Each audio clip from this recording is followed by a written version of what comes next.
Good afternoon. The last time we spoke, it was about four men who made a hole in a roof. Those guys who brought their paralyzed friend for Jesus to touch, and they couldn't get in through the door because the crowd was so thick. And so they had to climb up on the roof, dig a hole through the roof, it says, and lower their friend down for Jesus to heal. And this got me thinking, and I wondered, who fixed the hole in the roof afterwards?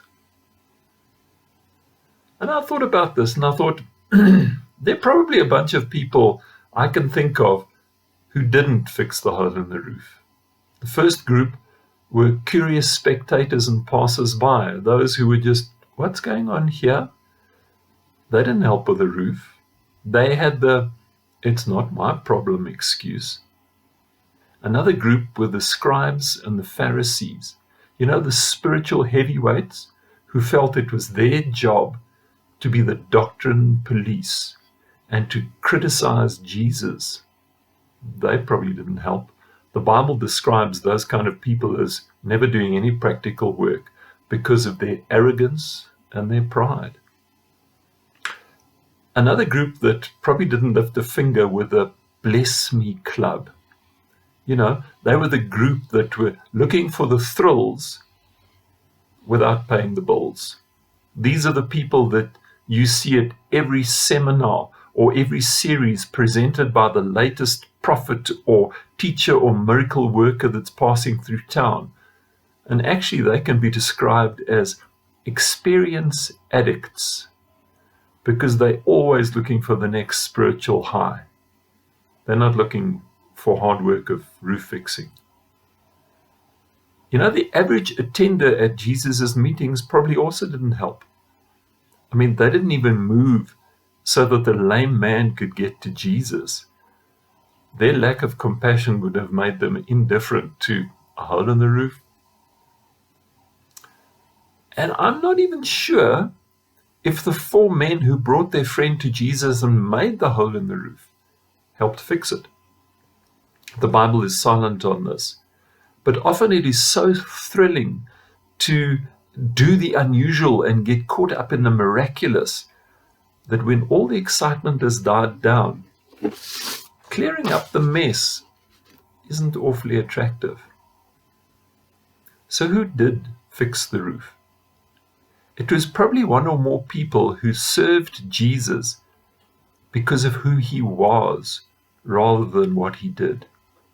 They loved the blesser, not just his blessing.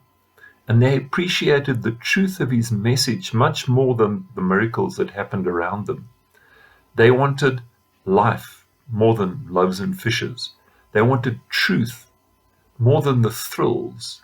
And this made them people that cared about the small and the seemingly insignificant things. These are precious people to have in a church because they realize that the cross comes before the crown of reward.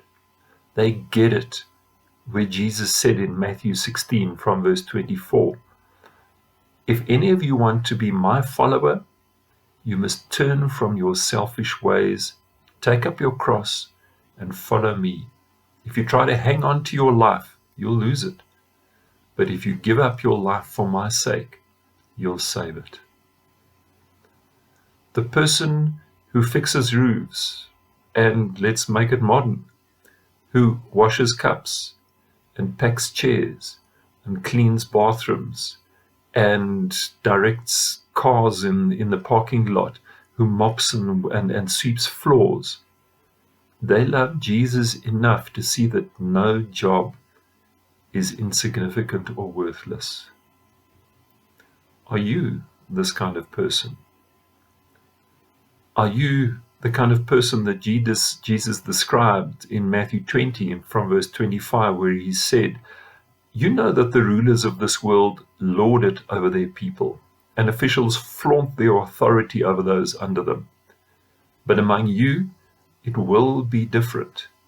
Whoever wants to be a leader among you must be your servant, and whoever wants to be first among you must become your slave.